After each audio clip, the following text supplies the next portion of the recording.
Abdullah wa ala alihi wa sahbihi wa man tabi'ahu wa wala amma ba'd.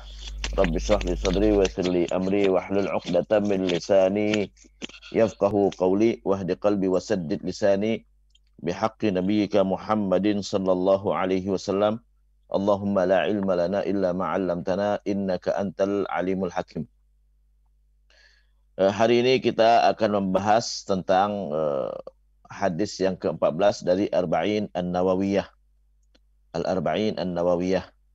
An Ibn Mas'udin radhiyallahu anhu qala Rasulullah sallallahu alaihi wasallam la yahillu damu mri'in muslimin illa bi ihda thalathin as-sayyibu zani wan nafsu bin nafsi wat tariku lidinihi al-mufariqu lil jamaah. Rawahul Bukhari wa Muslim. Dari Abdullah ibn Mas'ud, dari Ibnu Mas'ud, Abdullah ibn Mas'ud, panggilannya Abu Abdurrahman, dari kabilah Hudzail al-Hudzali. An Abdullah ibn Mas'udin radhiyallahu anhu qala, dari Abdullah ibn Mas'ud, beliau termasuk sahabat yang pertama masuk Islam, termasuk yang sahabat yang pertama. Beliau pernah mengatakan, ana rabi'u man aslama, saya yang keempat dari yang masuk Islam. Jadi itu saking pertamanya. Tapi yang keempat dari mana ya? Ada yang mengatakan setelah Khadijah, Abu Bakar dan Ali bin Abi Thalib baru masuk Islam Abdullah bin Mas'ud ya. Sebab masuk Islamnya dulu dia adalah pengembala kambing ya, pengembala kambing. Terus Rasulullah dan Abu Bakar lewat, dia mengembalakan kambing majikannya.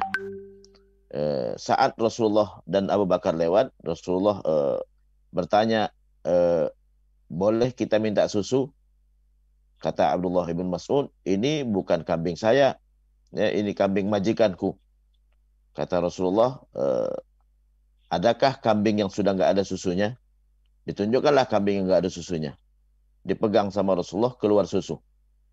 Jadi itu menunjukkan bahwa kita boleh memanfaatkan sesuatu yang sudah tidak dimanfaatkan lagi, ya kan nggak ada susunya, ya memang kambing yang sudah nggak ada susunya, tapi dipegang oleh Rasulullah langsung keluar susu, ya langsung keluar susu. Itu mukjizat Rasulullah Sallallahu Alaihi Wasallam. Qala Rasulullah, setelah itu dia langsung masuk Islam, ya setelah itu dia masuk Islam karena apa? Terpesona dengan mukjizatnya Rasulullah tadi, ya. Qala Rasulullah sallallahu alaihi wasallam, Rasulullah bersabda, la yahillu, tidak halal, damu mri'in muslim, tidak halal darah orang muslim.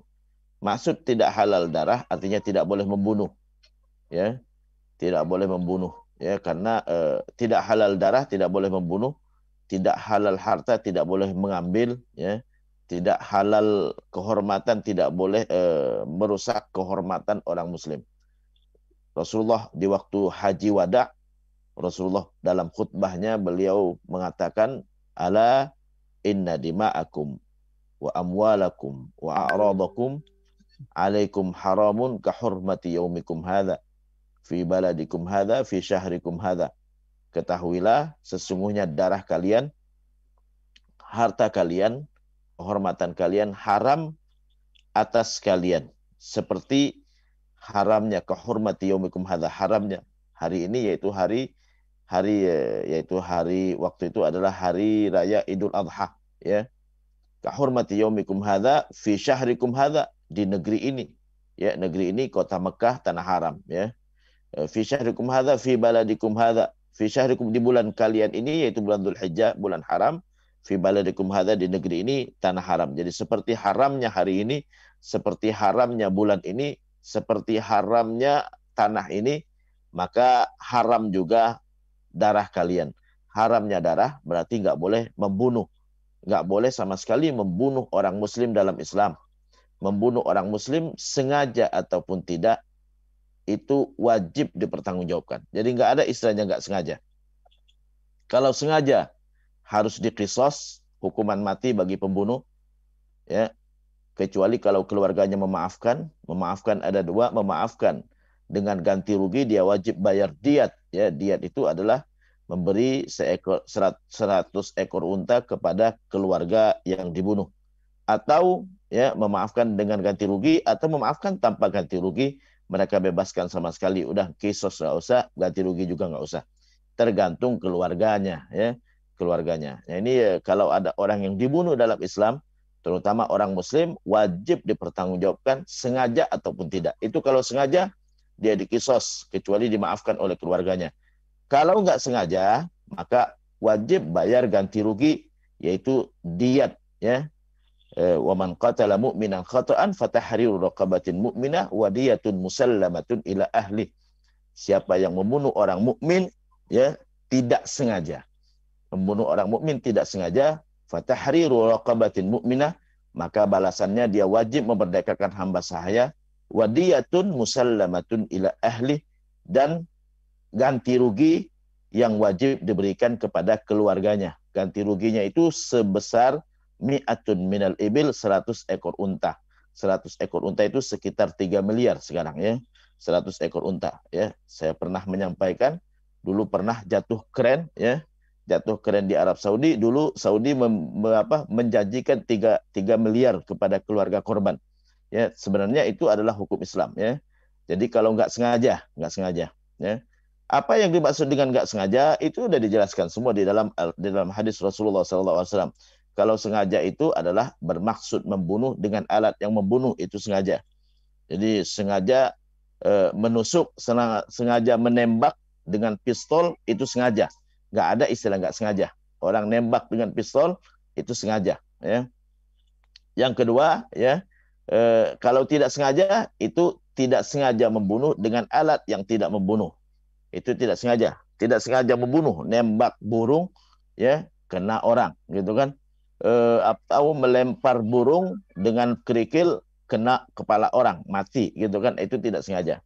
Jadi dalam Islam tidak ada istilahnya membunuh yang tidak dipertanggungjawabkan. Kenapa? Karena darah orang Muslim itu wajib dipertanggungjawabkan ya, haram untuk dibunuh kecuali dengan 3 sebab yang nanti akan disebutkan. Jadi nggak boleh membunuh orang Muslim sama sekali. Jadi nggak ada istilahnya orang Muslim terbunuh itu tidak ada pertanggungjawaban. Kalau nggak dikisos, dia bayar ganti rugi, yaitu 100 ekor unta. Ya, siapapun namanya orang Muslim. Ya, kemarin ada yang nanya gitu kan, Ustadz, kalau seorang perempuan sedang diperkosa gitu kan, ya atau mau diperkosa, ya dia membela diri, akhirnya orang yang memperkosa terbunuh gitu kan, terbunuh. Ya. Apakah tetap dihukum? Dalam Islam tetap dihukum, ya. Tetap dihukum karena menghilangkan nyawa orang. Karena ganti rugi 3 miliar tadi untuk keluarganya, ya. Untuk keluarganya. Jadi tetap, cuman dalam Islam dibantu untuk membayarnya. Jadi bukan dia sendiri yang bayar, ya. Bukan dia sendiri yang bayar, tapi seluruh kerabatnya membayar sebagai ganti rugi ya kepada keluarga korban, ya. Jadi tetap harus diganti rugi, cuman tidak dikisos ya, karena dia terbukti membela diri ya, terbukti membela diri. Sama juga kemarin ada yang bertanya, Ustadz, apa hukumnya kalau orang sedang dirampok tiba-tiba dia terpaksa harus membunuh perampok gitu kan? Tetap juga namanya orang Muslim, darahnya terhormat, harus dipertanggungjawabkan ya, harus dipertanggungjawabkan ya. Jadi kalau bisa nggak membunuh, jangan membunuh. Cuman kalau memang terpaksa ya silakan. Tapi tidak dikisos kalau memang terbukti kita membela diri. Tidak dikisos, tidak dihukum mati, ya. Tapi ganti rugi. Ganti rugi ya kalau memang tidak sengaja, ganti ruginya dibantu, ya. Dibantu. Nabi mengatakan ad-diyatu 'alal aqilah, ganti ruginya wajib atas aqilah keluarganya. Jadi keluarganya semua. Siapa keluarganya? Keluarga dekatnya, ayahnya, ya, pamannya, sepupunya, keponakannya, saudaranya, ya, anaknya, cucunya, itu semua ikut bantu, patungan bareng-bareng untuk ganti rugi 3 miliar tadi. Ya, kenapa? Darah orang Muslim terhormat. Jadi itu terkait dengan apa? La yahillu damu mri'in muslim. Jadi Islam tidak membolehkan membunuh orang Muslim. Ya, jadi kembali kepada hadis Nabi yang Nabi sampaikan di dalam khutbah waktu Haji Wada, kata Rasulullah, ala inna dima'akum, darah kalian, wa amwalakum, harta kalian. Kita nggak boleh ngambil harta orang Muslim, ya, nggak boleh ngambil harta orang muslim walaupun harta tersebut tercecer di jalan sekalipun. Ya, nggak boleh kita ambil. Walaupun tercecer di jalan sekalipun nggak boleh kita miliki maksudnya. Nggak boleh kita miliki, tapi kita umumkan cari pemiliknya. Boleh nggak kita masukkan ke celengan masjid? Nggak boleh juga, ya. Nah, ini yang salah di masyarakat, ya. Nemu uang di jalan, masukin celengan masjid. Siapa yang membolehkan masukin celengan? Karena itu uang orang, gitu kan. Yang harus kita lakukan adalah kita umumkan. Setelah kita umumkan, mau dimasukin celengan masjid, silakan. Tapi di saat orangnya datang, menanyakan mana orang yang menemukan uang saya, kita wajib pertanggungjawabkan. Oh, saya yang menemukannya, saya sudah masukin celengan masjid, gitu kan. Wah, saya nggak rela, wajib kita ganti. Karena kita sudah masukin uang orang, gitu kan. Jadi itu dalam Islam. Jadi kesalahan yang sering di masyarakat, gitu kan. Nemu uang di jalan, masukin celengan masjid. Tidak ada harta orang muslim yang kita boleh ambil kecuali dengan hak, ya. Kecuali dengan hak, ya. Kalau kita nemu di jalan, itu namanya luqotoh, barang pungutan. Yang dipungut di jalan, ditemukan di jalan, nggak tahu siapa pemiliknya. Yang harus kita lakukan, kita umumkan, bukan kita gunakan, bukan. Kita umumkan, ya. Tapi setelah diumumkan, kita mau gunakan, silakan digunakan. Kalau memang barang tersebut nggak tahan lama, kita nemu nasi kotak di jalan, nasi kotak nggak tahan lama, kita umumkan, gitu kan, ya. Kita umumkan terus kita mau makan silakan, ya. Karena orang yang nggak datang udah berapa jam ini nih, takut basi, ya udah makan, ya, makan. Nanti orangnya datang, ya, maaf, aneh lihat pengumuman ente nemu nasi kotak aneh, gitu kan, ya. Oh iya, udah saya makan. Oh maaf Pak, saya butuh nasi kotak itu, ya, ganti. Berapa bayarnya, ya? Ganti, sepakatin aja berapa nilainya, ganti, gitu kan. Itu saking nggak boleh kita ngambil harta orang muslim, ya. Kehormatannya nggak boleh kita lecehkan. Kita nggak boleh memfitnah orang muslim. Memfitnah orang muslim berzina hukumannya cambuk 80 kali kalau nggak ada bukti. Kita nggak boleh menuduh orang sembarangan. Nggak boleh menuduh orang sembarangan. Kata Rasul, al-bayyinatu 'alal mudda'i wal yaminu 'ala man ankar. Orang yang menuduh harus harus dibuktikan. Jadi nggak ada istilahnya kalau di Indonesia sering ada ungkapan seperti ini, misalnya ente buktikan bahwa harta ente bukan harta korupsi, salah seperti itu. Buktikan kalau dia memang korupsi. Jadi nggak boleh kita nuduh sembarangan. Bukan orang yang dituduh yang suruh buktikan, bukan. Yang menuduh suruh buktikan. Kenapa? Karena kehormatan orang muslim itu terjaga. Nggak boleh dia dilecehkan kehormatannya. Ya, kalau dia korupsi, buktikan dia korupsi. Kalau dia mencuri, buktikan dia mencuri. Kalau dia berzina, buktikan dia berzina. Kalau dia selingkuh, buktikan dia selingkuh. Jangan kita langsung mengatakan dan kita nggak ada bukti. Kalau kita nggak ada bukti, kita yang dihukum dalam Islam. Kenapa? Karena kehormatan orang muslim adalah terhormat. Itu sekilas tentang hadis tadi. Karena itu bukan bahasan, saya nggak terlalu bahas panjang. Intinya adalah darah orang muslim tidak halal, ya, haram hukumnya. Kalau tidak halal artinya haram. Haram dibunuh. Membunuh orang muslim haram, sengaja ataupun tidak. Sengaja ataupun tidak. Jadi nggak sengaja pun, ya, wajib kita pertanggungjawabkan.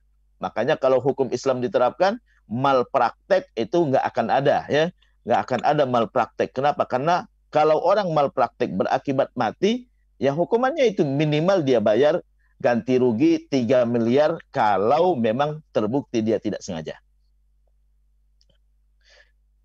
La yahillu damu mri'in muslim, tidak halal darah orang muslim, ya. Jadi darah orang muslim. Darah orang muslim di sini kalau disebut laki-laki maka tergabung dalamnya perempuan juga, darah perempuan muslimah sama, ya. Jadi kalau di dalam kaidah ilmu usul fikih, kalau disebutkan laki-laki maka berlaku buat perempuan. Tapi kalau disebutkan laki dan perempuan maka berarti hukum buat mereka berbeda, ya. Seperti di dalam Al-Qur'an, ya ayyuhalladzina amanu, wahai orang-orang yang beriman, disebutkan laki-laki, tapi yang dimaksud adalah beriman laki, beriman perempuan, ya. Nah, ini kadangkala ada yang nggak paham bahasa Arab, gitu kan, ya. Ada guru besar tafsir mengatakan ini yang Al-Qur'an bicaranya dengan laki-laki aja. Wahai orang-orang yang beriman, ya ayyuhalladzina amanu, memang amanu itu buat laki-laki. Tapi yang dimaksud laki perempuan. Kalau disebut laki-laki berlaku buat perempuan. Tapi kalau disebut perempuan hanya untuk perempuan. Kalau disebut laki dan perempuan berarti hukum mereka berbeda. Itu kaedahnya, ya. Jadi kenapa disebut laki-laki? Karena laki-lakilah yang mendapat khitab utamanya. Khitab utama itu artinya diajak bicara utamanya. ya, karena perempuan dipimpin sama laki-laki, ya. Laki-laki sampaikan kepada perempuan gitu kan. Jadi itu kalau disebut laki-laki berlaku buat perempuan. Kalau disebut perempuan hanya untuk perempuan. Kalau disebut laki dan perempuan berarti hukum mereka berbeda, ya. Sama dengan kata Islam dan iman. Disebut Islam saja berlaku berarti iman juga.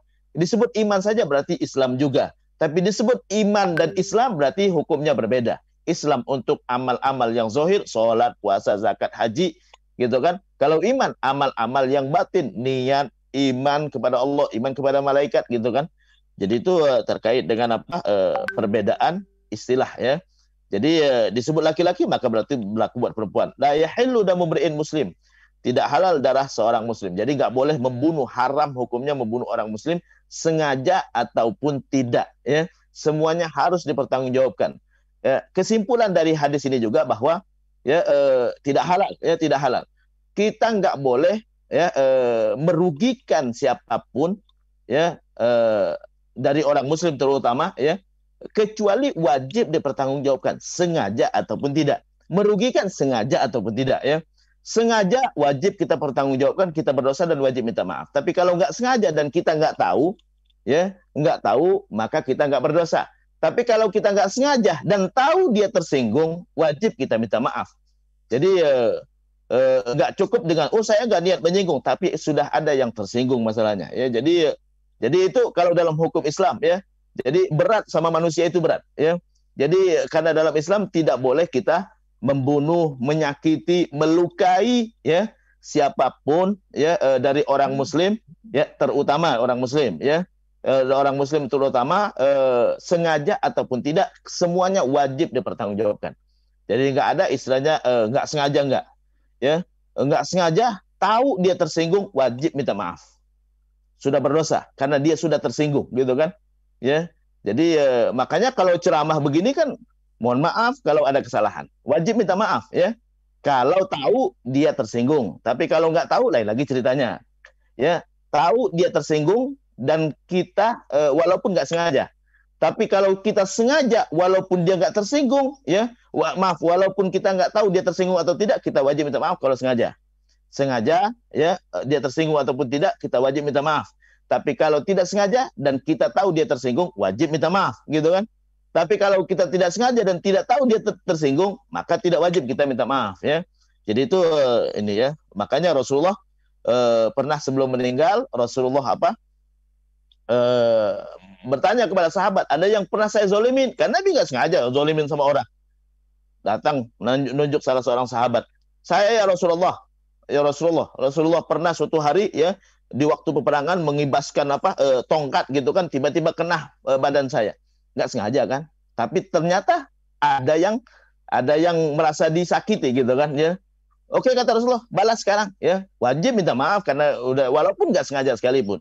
Jadi nggak ada istilahnya nggak sengaja, gitu kan, terhadap orang muslim. Inilah hukum Islam, subhanallah, ya.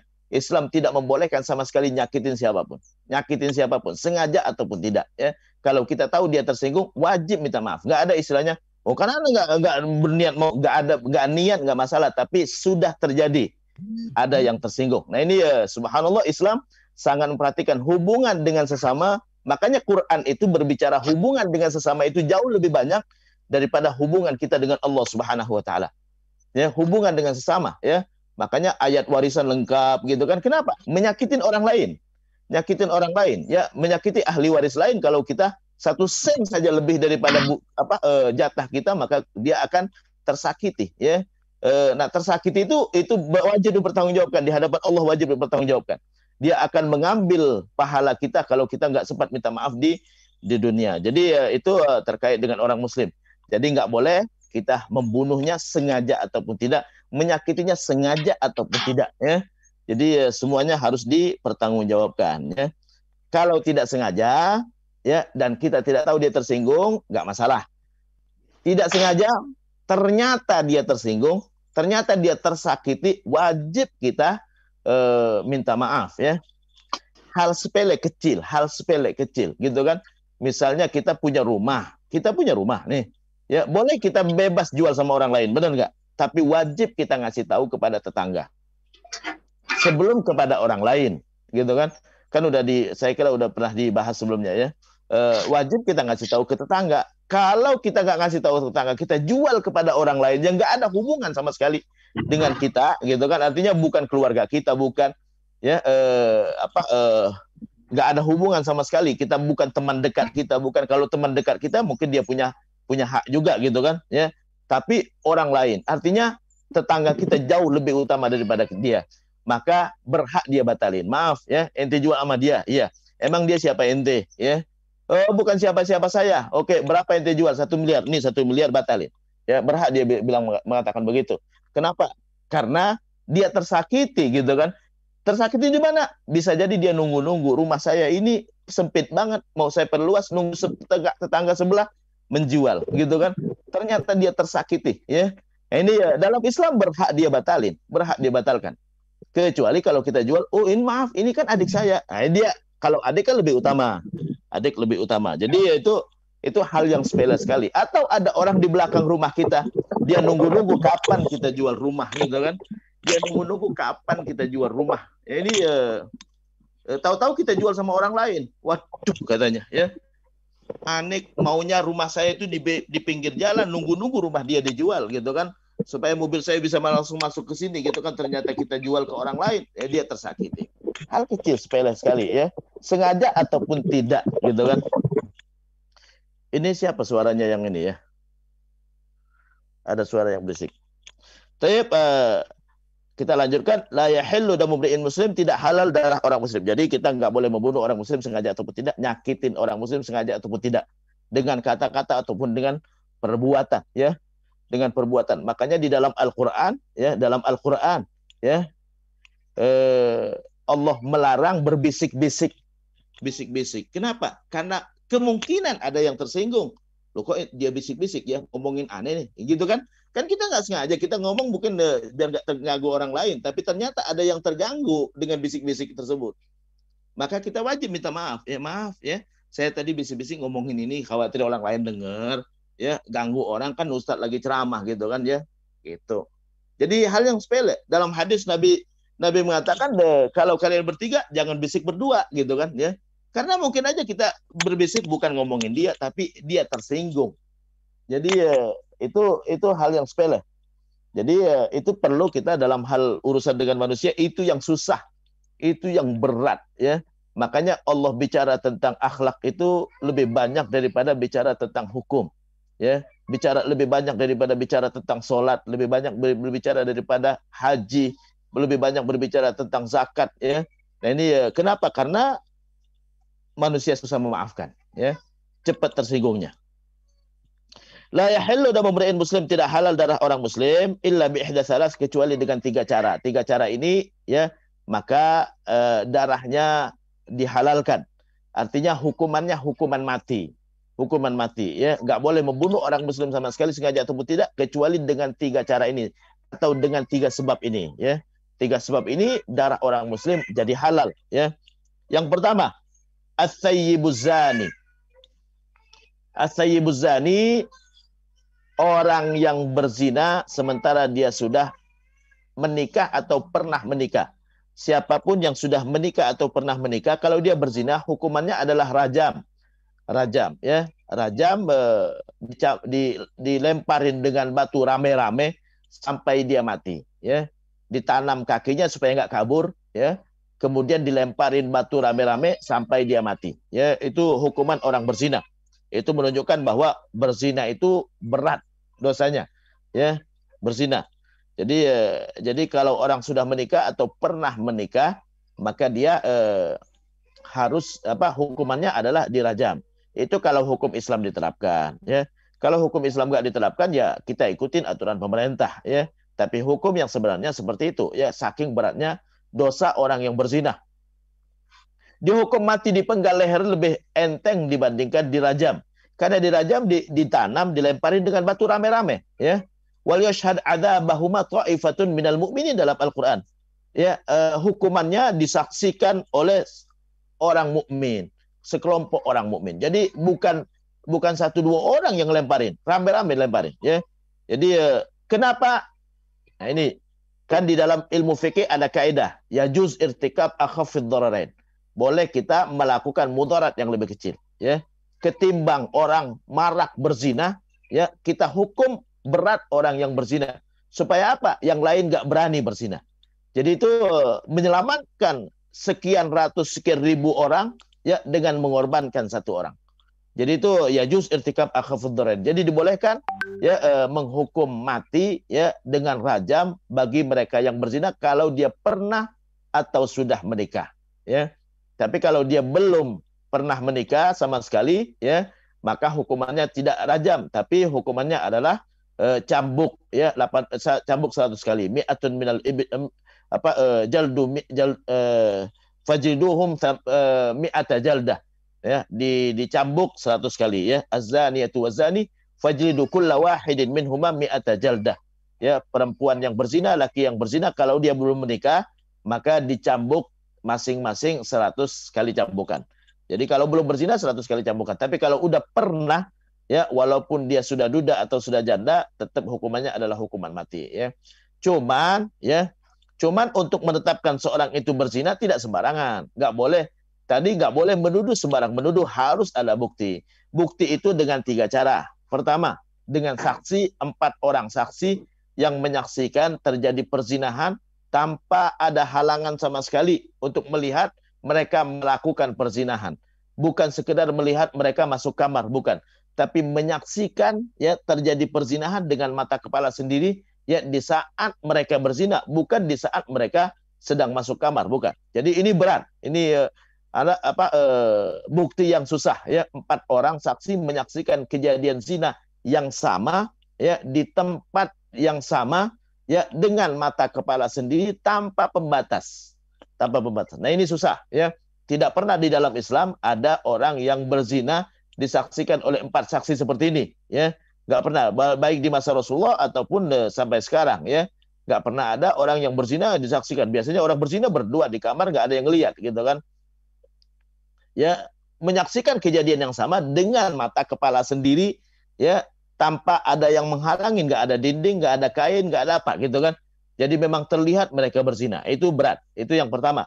Jadi itu saking kehormatan orang muslim itu terjaga. Jadi nggak sembarangan kita mengatakan pelacur ya. Nah, ente harus buktikan dosa sama dia kalau ente nggak bisa buktikan ya. Buktinya salah satunya adalah dengan 4 saksi. Harus datangkan 4 saksi. 4 saksi ini laki-laki bukan perempuan. Ya, jadi 4 orang saksi laki-laki bukan perempuan ya. Jadi itu kenapa harus laki-laki ya, karena kalau laki-laki itu kan lebih tegar dia ya, lebih tegar ya, daripada perempuan biasanya ya. Jadi makanya Quran ya, jadi Quran yang mengatakan harus 4 saksi ya. Kemudian yang kedua pengakuan. Nah ini kalau pengakuan banyak yang ngaku ya. Di masa Rasulullah sahabat banyak yang ngaku berzina. Ya, yang ngaku berzina. Saya berzina ya Rasulullah, dihukum. Berzina dihukum. Berzina berhukum gitu kan. Jadi pengakuan, al-i'tiraf ya. Itu yang kedua. Jadi pengakuan. Jadi kalau nggak ada 4 saksi dan mungkin susah mendatangkan 4 saksi untuk kejadian yang sama ya, maka yang kedua adalah pengakuan. Kalau mengaku cukup ya. Kalau mengaku cukup. Di masa Rasulullah banyak yang mengaku ya. Salah satunya adalah Qissatu Ma'iz. Qissatu Ma'iz yaitu cerita Ma'iz ya. Di mana dia nama orang Ma'iz ya. Jadi dia di masa Rasulullah dia datang kepada Rasulullah, ya Rasulullah ya. Saya berzina. Ya, tegakkan hukum Allah kepadaku. Jadi dia nggak puas kalau nggak dihukum ya. Nabi diamkan ya, dicuekin oleh Nabi. Ya Rasulullah, saya sudah berzina, tegakkan hukum Allah kepadaku. 2 kali didiamin. Yang ketiga kali, ya Rasulullah, ya aku sudah berzina, tegakkan hukum Allah kepadaku. Setelah yang ketiga kali, Nabi bertanya, ya ente mabok, ya? Enggak ya Rasulullah, saya sadar, ya. Kalau mabok kan berarti khawatir dia ngomong sesuatu yang dia nggak sadar, ya. Nabi tanya kepada orang di sekitarnya, ini dia mabok nggak? Coba cium mulutnya. Enggak ya Rasulullah, kata sahabat. Ya, oke kalau gitu kita hukum. Ya, jadi Rasulullah 2-3 kali Rasulullah tunggu memastikan dia benar-benar sadar apa enggak, gitu kan? Jadi kenapa? Karena hukumannya berat. Ya, makanya Nabi dalam hadis mengatakan idra'ul hudud bisyubuhat. hindarkan hukuman selama ada keraguan. Jadi kenapa? Karena darah orang muslim itu haram, terhormat.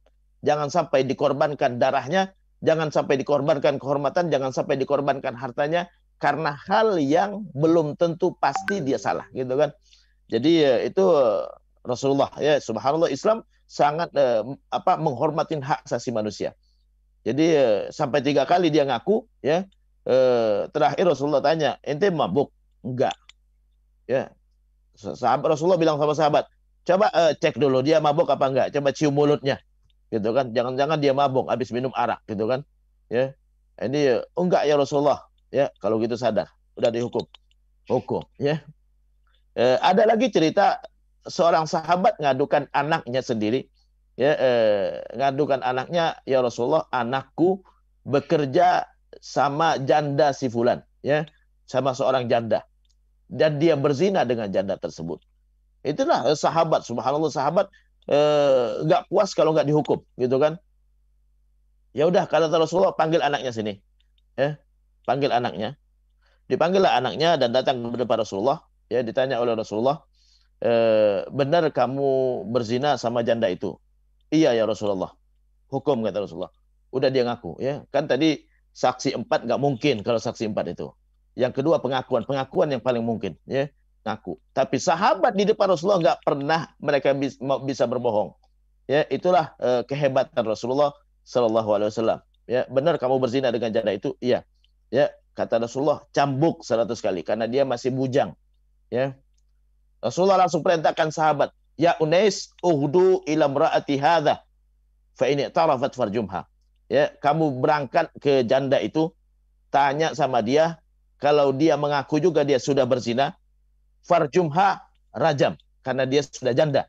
Ya, jadi datanglah si Unais, ya, kepada si Unais, sahabat Rasulullah, ya, kepada perempuan janda tersebut. Nggak cukup dengan pengakuan laki-laki ini dia berzina dengan janda tersebut, ya, untuk menghukum janda itu. Pengakuan laki-laki ini hanya untuk menghukum laki-laki ini. Itu dalam Islam, ya.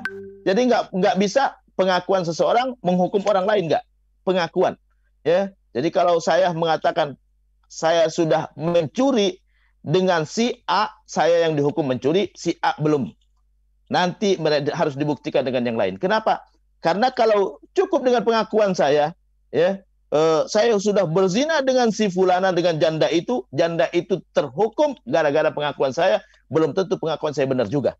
Ya, ini pengakuan saya hanya untuk menghukum saya, karena saya sudah ini konstruksi pengakuan harus dihukum, gitu kan? Jadi itu fa in tarafat farjumha, kalau dia benar-benar ngaku udah berzina dengan laki-laki ini, ya, dengan pemuda ini, ya, farjumha, rajam, kata Nabi, ya, dirajam. Akhirnya ditanyalah, dan itulah, ya, sahabat Rasulullah nggak pernah mereka bisa berbohong kalau Nabi yang nanya, ya, ngaku dia. Fa tarafat farjumha farujibat. Lalu dia pun dirajam, ya, dirajam. Jadi itu jadi pengakuan. Yang ketiga, ya, jadi saksi, pengakuan. Yang ketiga, bukti yang kuat. Bukti yang kuat secara ilmiah, gitu kan, ya. Memang terbukti, ya, misalnya ada perempuan yang ngaku diperkosa, gitu kan, ya. Terbukti memang secara ilmiah, gitu kan, bahwa memang kemaluannya robek karena perkosaan, ya. Dalam ilmu kedokteran gampang itu, ya. Kemudian ada sperma, itu termasuk juga yang bisa menjadikan bukti yang kuat, ya, al-bayyinah, ya. Jadi itu tiga. Jadi nggak gampang kita menuduh orang berzina. Jadi jangan sampai kita mengatakan si pelacur, jangan, ya. Tar dulu, ada nggak salah satu dari tiga tadi? Yang pertama, ya, bahwa ada saksi 4 orang menyaksikan kejadian yang sama. Yang kedua, ya, pengakuan dia pernah ngaku bahwa saya berzina. Yang ketiga adalah ada bukti yang kuat, ya, secara ilmiah bisa menjadi bukti bahwa dia sudah berzina, gitu kan. Jadi itu darah orang muslim haram, ya, kecuali kalau dia berzina, dia sudah menikah, ya, maka boleh dihukum rajam, ya, dihukum rajam, dilempari dengan batu rame-rame sampai mati, ya. Wan nafsu bin nafsi, yang kedua, ya, darah seorang muslim jadi halal kalau dia membunuh dengan sengaja. Wan nafsu bin nafsi, jiwa dibayar jiwa, nyawa dibayar nyawa, ya, nyawa dibayar nyawa. Ini kalau terjadi pembunuhan dengan sengaja. Ya, jadi orang muslim membunuh orang muslim dengan sengaja. Apa definisi sengaja? Sengaja membunuh, memang sengaja membunuh. Ya, kalau pistol diarahkan langsung kepada korban, ya, dengan alat yang membunuh, pistol membunuh. Jadi kalau orang nembak dengan pistol, kalau memang pistolnya diarahkan kepada orang korban, maka itu adalah sengaja membunuh. Ya, dia akan dihukum kisos, itu harus kisos. Ya, nggak akan beralih kepada ganti rugi diat kecuali dimaafkan sama keluarganya atau terbukti dia saat itu sedang membela diri. Baru bisa dialihkan kepada ganti rugi 3 miliar, gitu kan? Jadi nggak ada istilahnya ya orang muslim terbunuh ya tidak dihukum sama sekali. Harus dihukum. Kalau pakai pistol diarahkan kepada korban dengan pistol itu sengaja. Itu sengaja. Hukumannya adalah kisos. Hanya bisa dia beralih dari kisos kepada ganti rugi 3 miliar ya. 3 miliar hanya dengan pertama dimaafkan sama keluarga korban ya. Yang kedua adalah terbukti dia membela diri ya. Membela diri harus dibuktikan dulu ya. Yang bersangkutan memang punya pistol juga gitu kan misalnya ya. Baru dan yang bersangkutan memang sedang merampok dia gitu kan ya. Bukan dia yang dikejar-kejar, bukan ya. Jadi itu baru bisa beralih kepada 3 miliar. 3 kalau membunuh 6 orang, 3 18 miliar. Ya.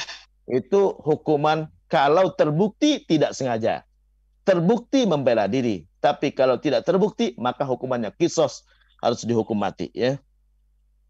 Wa nafsu bin nafsi wa tariku lidinihi ya. Enggak boleh kita meremehkan darah orang muslim ya. Membela pembunuh hukumnya membunuh juga sama ya. Jadi kita nggak boleh membela orang pembunuh ya. Kita nggak boleh membela-bela. Kadang-kadang orang gampang sekali membela-bela pembunuh ya, nggak boleh ya. Jadi orang yang membela pembunuh dia ikut masuk neraka kata Allah ya. Wala tarkanu ilal ladzina zalamu fatamassakumun nar wa ma lakum min dunillahi wa ma lakum min dunillahi wala tarkanu ilal ladzina zalamu fatamassakumun nar wa ma lakum min dunillahi min awliya tsumma la tunsarun. Kata Allah, jangan kalian ya membela orang yang zalim, maka kalian akan ikut masuk neraka ya, dan tidak ada yang bisa membela kalian kecuali Allah, sementara mereka nggak akan membela kalian sama sekali. Jadi itu terkait dengan pembunuhan ya. Nggak boleh kita membela orang yang zalim ya. Orang yang zalim siapapun kalau dia zalim maka nggak boleh dibela. Yang membela ikut-ikut masuk neraka. Wattariku lidinihi, meninggalkan agamanya, murtad. Murtad hukumannya mati ya. Nabi dalam hadis mengatakan man irtadda an dinihi faqtuluh. Siapa yang meninggalkan agamanya, murtad dari agamanya, maka bunuh ya. Kenapa hukumannya bunuh ya?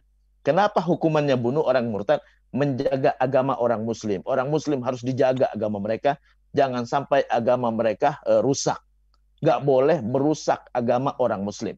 Ya, makanya arak diharamkan, minuman keras diharamkan, gitu kan?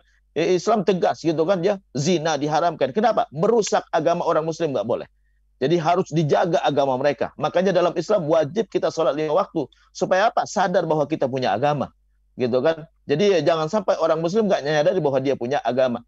Jadi makanya orang yang murtad hukumannya mati. Supaya apa? Supaya mereka jaga agama mereka. Mau murtad mikir-mikir dia, ya. Mau murtad mikir-mikir. Jangan sampai orang murtad. Kalau murtad berarti kita kita biarkan agama dia rusak, gitu kan? Jadi nggak boleh membiarkan agama orang muslim rusak. Ya, makanya dalam Islam ya hal-hal yang merusak agama itu diharamkan. Ya, dan hal-hal yang menghubungkan kita dengan agama diwajibkan. Kita wajib puasa Ramadan sebentar lagi masuk bulan Ramadan. Kenapa? Supaya agama orang muslim terjaga. 11 bulan dia lupa sama Allah. Ya, 1 bulan Ramadan dia akan cas lagi imannya. Gitu kan? Supaya ini lagi ya. Dia cari rezeki sebanyak mungkin, dia ingat bahwa ada kewajiban zakat, ada kewajiban kepada Allah. Gitu kan ya. Dia mungkin selama ini gitu kan nggak kenal Ka'bah gitu kan. Ayo berangkat sekali ke Mekah supaya ente merasakan betapa kuatnya iman ente di saat ente sudah berada di sana gitu kan. Jadi iman orang muslim harus dijaga. Jangan sampai dia murtad. Murtad maka dia berhak dihukum mati kalau dalam Islam ya. Jadi martadda an dinihi faqtuluh. Cuman murtad di sini, murtad tidak otomatis dengan hanya mengatakan saya murtad. Ya, kadang-kala kita murtad walaupun tidak kita mengatakan kalimat murtad. Mengingkari satu ayat dalam Al-Qur'an murtad karena sudah mengingkari Quran, ya. Mengingkari kewajiban dalam Islam, ya, murtad. Jadi enggak harus murtad itu dengan mengucapkan kalimat murtad. Mengingkari salah satu rukun iman murtad, ya. Kita mengatakan kiamat itu benar ada sih atau enggak? Itu murtad udah. Karena tidak lengkap rukun imannya. Beriman bahwa hari kiamat itu ada gitu kan. Ya, benar enggak ada surga dan neraka sih? Ya, murtad sudah. Nggak boleh ragu sedikit pun nggak boleh. Iman harus yakin, gitu kan? Nggak boleh ada keraguan. Jadi kalau ada keraguan, istighfar, taubat, syahadat lagi. Ya, karena sudah murtad, gitu kan? Jadi mengingkari satu ayat dari Al-Quran murtad. Ya, jadi apa yang ada dalam Quran nggak boleh kita ingkari sama sekali.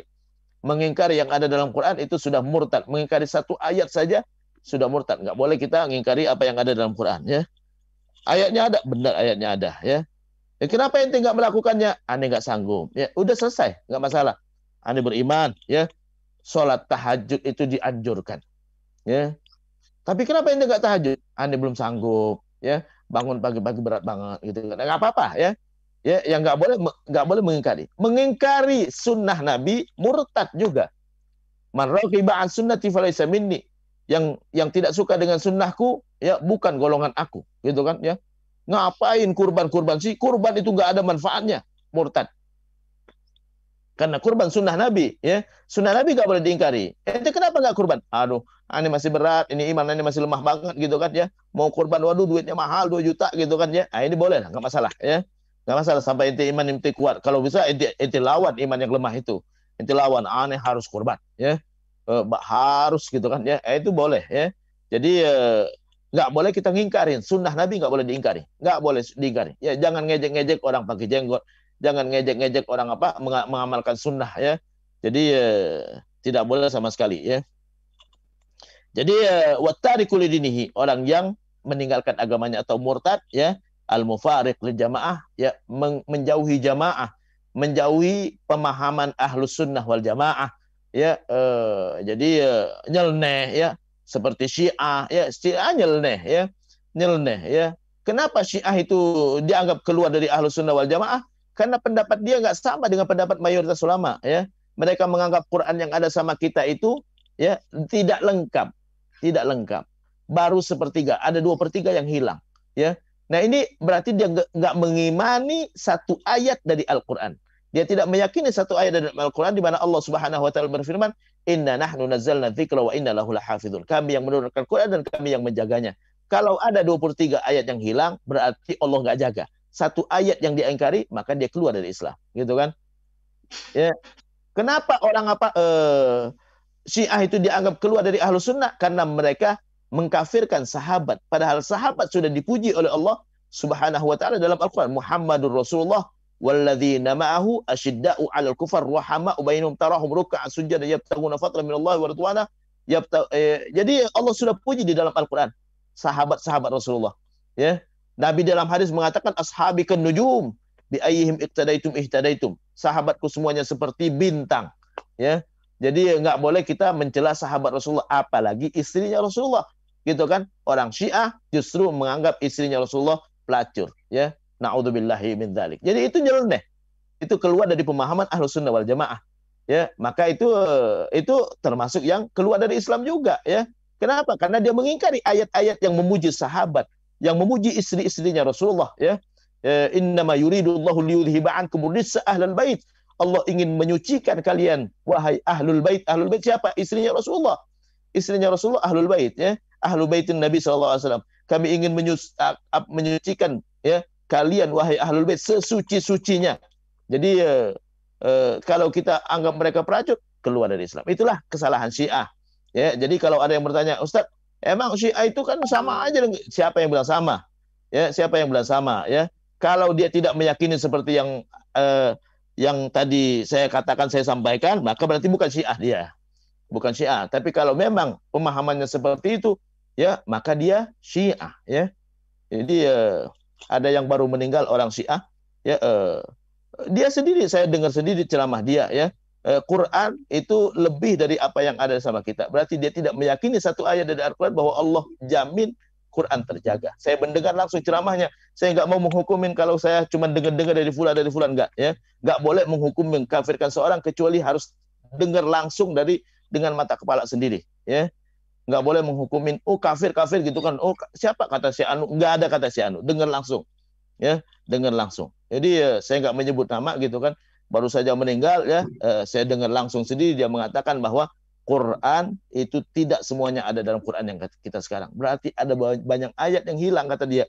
Ya, nah ini sudah murtad namanya, ya. Murtad berarti tidak mengingkari satu ayat dari Al-Quran bahwa Allah turunkan Quran dan Allah jaga.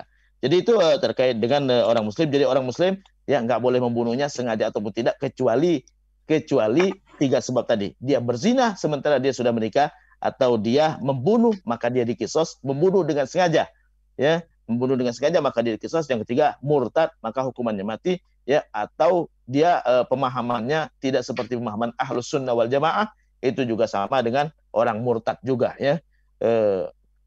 Ahmadiyah kenapa dianggap bukan bagian dari Islam? Kenapa? Karena dia meyakini ada nabi setelah Nabi Muhammad, yaitu Mirza Ghulam Ahmad, ya. Itu keluar dari Islam juga, ya. Keluar dari Islam, ya. Oke, sampai di sini mudah-mudahan bermanfaat. Kalau ada yang nak bertanya silakan. Wassalamualaikum warahmatullahi wabarakatuh.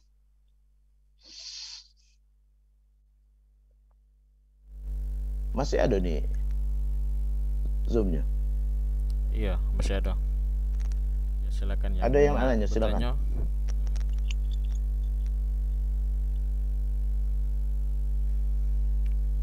Udah tidur kalau Kalau belum ada, aku kalau awal mati deh. kita Ya, tutup. aku duluan. Hah? Ya, aku nak tanya ntar. Iya aja lah. Terkait dengan tadi kisos, ya. Kisos di Saudi itu kan banyak apa tenaga kerja yang dikisos. Ya kononnya ya dengar-dengar baik dan dengar berita juga, para tenaga kerja itu biasanya karena membela diri kan, membela diri, akhirnya dia dihukum dengan kisos. Nah karena kalau seandainya kita pikir juga kan nggak mungkin juga kalau seandainya tenaga kerja dia bekerja dengan seseorang membunuh majikannya kan. Kalau seandainya memang dia membela diri kan masuk akal juga. Dan itu banyak diberitakan kan, banyak dikabarkan bahwasanya karena dia membela diri. Nah itu bagaimana hukumnya dengan orang-orang Saudi tersebut? Apakah dia dihukum bersalah atau memang telah memenuhi apa haknya untuk menghukum kisos dengan apa para tenaga kerja tersebut? Oke, makasih ya. Jadi terkait dengan hukuman apa para tenaga kerja TKW, ya, TKI yang banyak dikisos, ya, itu mungkin tidak terbukti bahwa dia tidak sengaja, ya, atau cuma membela diri, ya, tidak terbukti, ya. Kadangkala memang apa dia racuni, itu dia racuni bukan membela diri namanya, ya.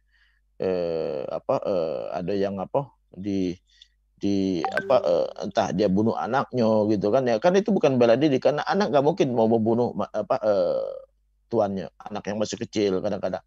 Nah ini ya itu mungkin seperti itu. Kalau memang terbukti dia tidak sengaja tapi dihukum mati juga, kisos juga, salah pengadilan Saudi berarti.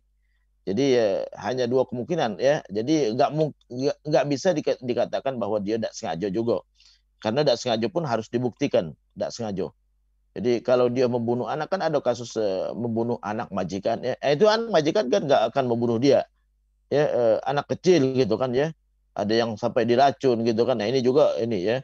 Tapi kalau memang terbukti tidak sengaja terus dihukum apa kisos, maka salah pemerintah Arab Saudi, ya. Darah orang Muslim apa haram hukumnya, ya. Haram artinya terhormat, nggak boleh dilecehkan, nggak boleh dikorbankan gara-gara. Makanya Nabi mengatakan idraul hudud bisyubhat, hindarkan hukuman karena ada keraguan. Ada keraguan sedikit aja bahwa dia membela diri, ya itu harusnya tidak kisos, ya. Mungkin tidak ada apa bukti bahwa dia membela diri, ya. Biasanya kalau ada warga negara Indonesia yang di pengadilan, itu biasanya kedutaan dipanggil. Nah ini kedutaan yang membawa pembela hukumnya, ya, yang mengerti syariat gitu kan. Nah, ini kalau dia sudah sampai di kisos berarti nggak ada bukti, ya, nggak kati bukti bahwa dia tidak sengaja, ya, cuman itu baik. Ya, kalau memang terbukti dia tidak sengaja tapi tetap di kisos, salah pengadilan. Wallahu a'lam.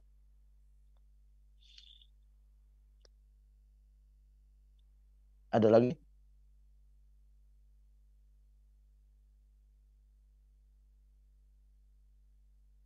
Kati. Oke, kalau udah Kati kita tutup ya. Kalau udah Kati kita Yusuf tutup. mau nanya. Oh ya, silakan Bici. Ini yang sholat apa, syuruk ya? Iya. Nah, kan itu jadi kita tuh habis subuh duduk aja di situ, nggak boleh pindah sampai waktu tiba sholat syuruk. Harus duduk. Atau kita boleh, kan kalau di bawah teh cangkel ya, jadi misalnya kita pindah ke kursi gitu. Tapi di situ ya kita ngaji dan zikir dan sebagainya sampai waktunya sholat syuruk. Bisa seperti itu atau memang kita harus tetap duduk di tempat sajadah kita? Ya udah itu aja. Oke, terima kasih ya. Jadi pertama sholat syuruk itu sunnah ya. Namanya sunnah itu nggak ada kata harus ya. Jadi sunnah itu kan sebaiknya. Jadi sebaiknya memang kita tetap di tempat ya. Sebaiknya kalau mau pindah nggak apa-apa juga. Ya nggak sholat syuruk pun boleh gitu kan. Jadi sebaiknya nggak pindah, ya tetap di tempat, berzikir di tempat ya sampai datang waktu syuruk. Waktu syuruk itu bukan pas waktu syuruknya, bukan 15 menit setelahnya. Jadi harus dilewatkan dengan waktu syuruk. Jadi harus 15 menit setelahnya baru boleh kita sholat 2 rakaat ya. Jadi intinya setelah sholat subuh kita jangan beranjak ya, nggak usah ngomong apa-apa ya kecuali zikir dan doa saja ya sampai datang waktu syuruk ya, lewatkan 15 menit baru kita sholat 2 rakaat, maka kita mendapatkan keutamaan ya seperti umroh ya, seperti umroh ya. Sama dengan umroh tidak juga seperti ya. Jadi seperti bukan berarti kita sama dengan umroh. Kalau umroh lain lagi, beda lagi ya. Jadi seperti umroh gitu kan, seperti umroh tapi dalam umroh ada hal yang tidak ada di luar umroh ya.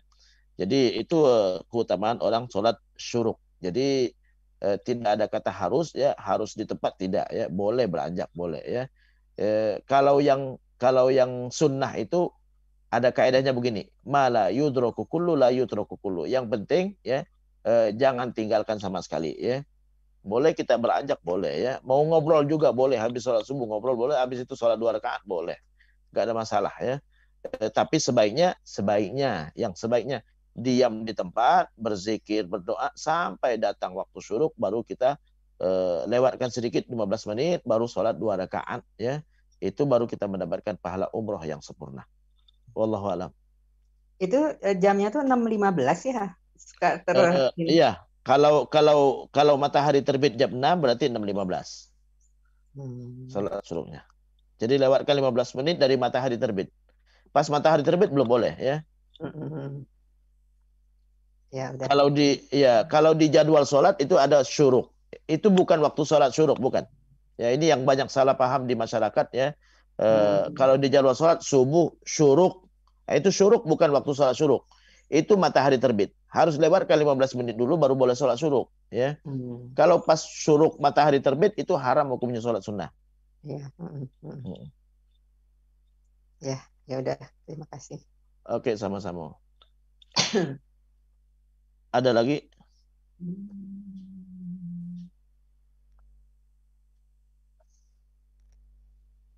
Kalau udah Kati kita tutup dah ya. Oke, kita tutup dengan doa kafaratul majlis. Subhanakallahumma wa bihamdika asyhadu an la ilaha illa anta astaghfiruka wa atubu ilaik. Lebih dan kurang saya mohon maaf. Wassalamualaikum warahmatullahi wabarakatuh. Waalaikumsalam warahmatullahi wabarakatuh. Terima kasih Yusuf.